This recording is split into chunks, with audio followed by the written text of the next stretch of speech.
네, 안녕하세요. 오늘 다뤄볼 내용은 다름이 아니라 스파링 글러브에 관해서 조금 말씀드리겠습니다.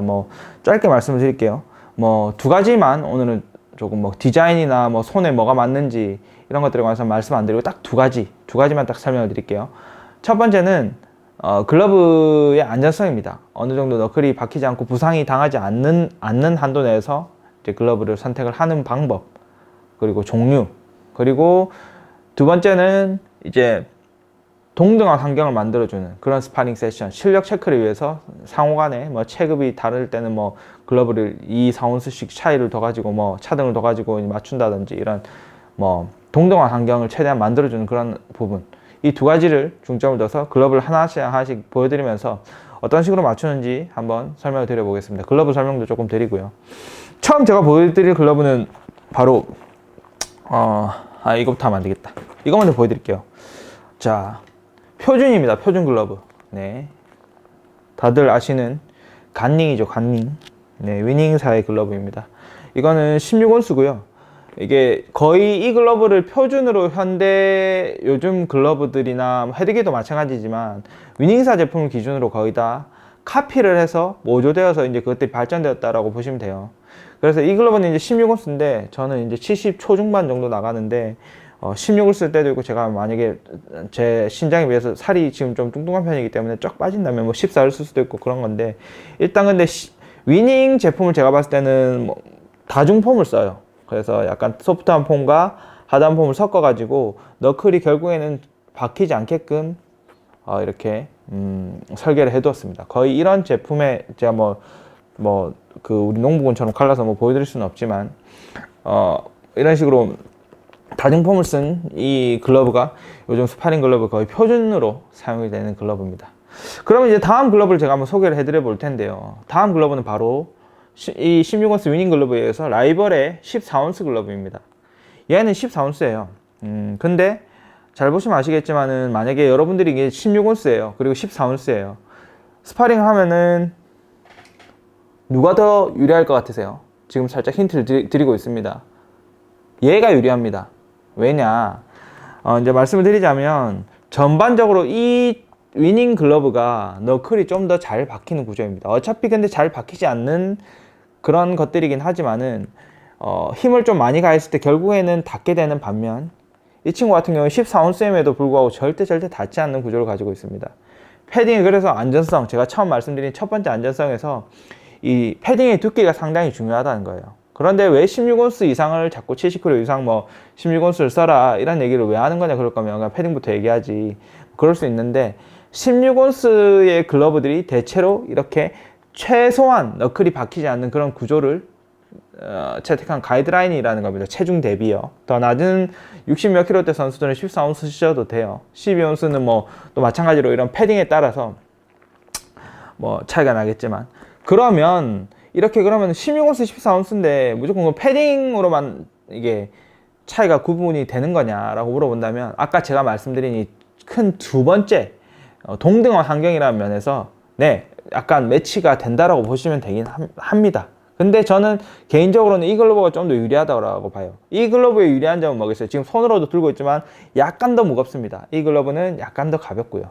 당연히 이 글러브를 낀 사람이 핸드 스피드가 조금 빠를 거예요. 그죠? 하지만 너클이 훨씬 더 박히지 않는 것은 이 글러브이기 때문에 보시다시피 패딩 두께가 상당히 두꺼울 뿐더러 재질 자체도 이런 표준적인 글러브와 다르게 몇 층을 쌓아놨기 때문에 이 글러브 같은 경우는 좀 독특한 편입니다. 그래서 동등한 환경이라는 측면에 있어서는 저는 애초에 라이벌사와 위닝사의 글러브들을 같이 스파링을 시키지는 않을 것 같아요. 하지만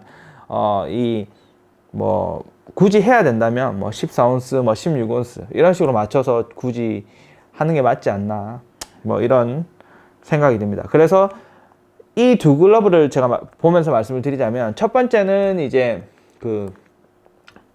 안전성 면에서는 둘 다 안전한 편이다. 16온스, 14온스지만은 굉장히 안전하고 패딩 두께 면에서는 훨씬 더 두텁다. 그리고 안전하다라고 볼 수 있고, 동등한 환경인 측면에서는 저 같으면 아예 잠시만요, 알람을 울려가지고 저 같으면은 이 동등한 환경이라는 측면에서는 패딩 두께가 물론 이 친구가 더 약간 얇고 이 친구가 두껍긴 하지만은 핸드 스피드나 이런저런 변수로 인해서 저 같은 경우에는 이 두 글러브의 스파링 별로 권하지 않는 타입입니다.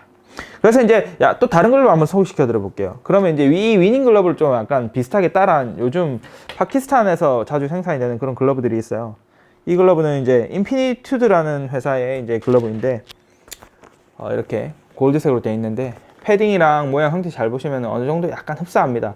자세히 보면 이제 손목 부분은 그랜트 이런 모양처럼 되어 있고 모양으로 되어 있고 이쪽 부분들이 몰딩이 약간 뭐 이런 흡사한 형태로 뭐 되어 있다고 보시면 됩니다. 정확히는 이런 글러브 형태는 윗부분은 에버라스트사의 파워락 이런 것들을 좀 많이 또 참고를 한 것 같기도 해요. 아무튼 어찌됐든 폼의 구성이 굉장히 비슷합니다. 하지만 이 글러브 같은 경우에는 또 두 글러브를 비교를 한번 해봅시다.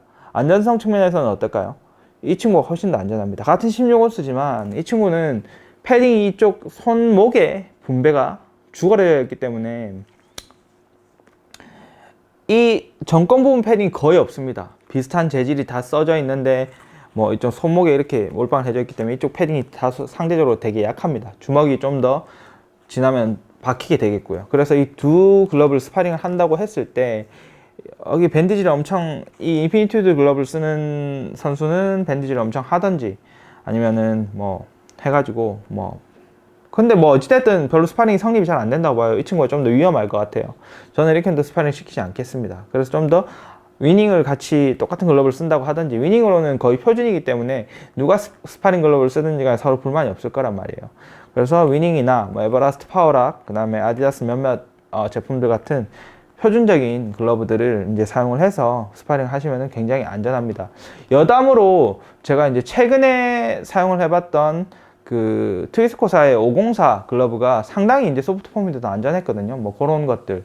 그 다음에 아까 라이벌사도 굉장히 안전하고요. 타이틀사, 링사이드 같은 그런 브랜드들의 뭐 아마추어를 넘나드는 그런 브랜드들의 몇몇 패딩들은 굉장히 또 안전한 것이 있기 때문에 스파링 전에 꼭 체크를 하고 하셔야 됩니다.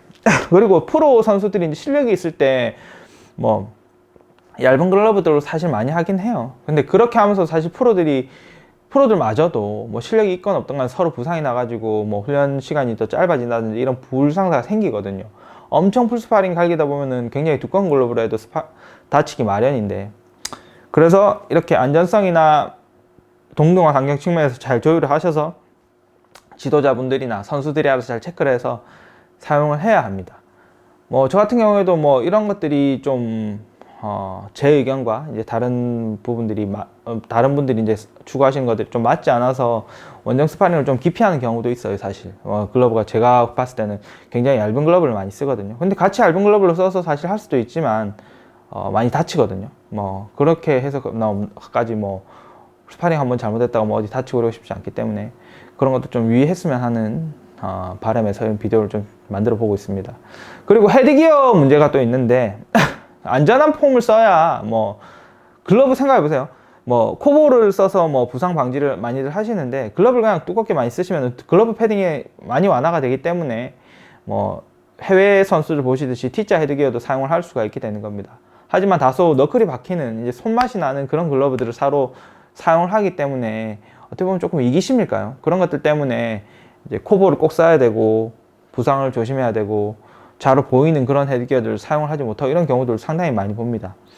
그래서 제가 말씀드리고 싶은 결론은 아까 말씀드린 대로 안전성, 패딩 체크, 온스는 어느 정도 비슷하면 좋지만은 패딩을 꼭 체크해가지고 회사별로, 유형별로 어느 정도 두툼을 가지고 이제 어느 정도 너클이 박히는지 체크를 한 다음 스파링을 하라. 그리고 두 번째, 최대한 동등한 환경에서 스파링을 하라. 아무리 안전하다고 해도 뭐 어떤 사람은 나는 이제 좀 손이 좀 잽 위주로 많이 푼다. 그래서 좀 약간 그냥 좀 닿는 글러브, 그래도 안전하지만은 어느 정도는 이렇게 데미지가 좀 들어가는 글러브로 하고 싶다. 이런 경우도 있을 것이고. 그래서 서로 동등한 환경을 또 만들어주면서 스파링 하는 것도 상당히 중요합니다. 하지만 제 개인적인 의견은 안전성을 조금만 더 강조를 해서 스파링을 했으면 좋겠다. 뭐 이런 의견들입니다. 그래서 나열된 글러브들, 아까 보여드렸던 이 위닝 같은 표준형 글러브, 그 다음에 현대시대 아주 그냥 표준이죠. 그리고 두 번째 아주 유명한 또 마찬가지 마스터피스죠.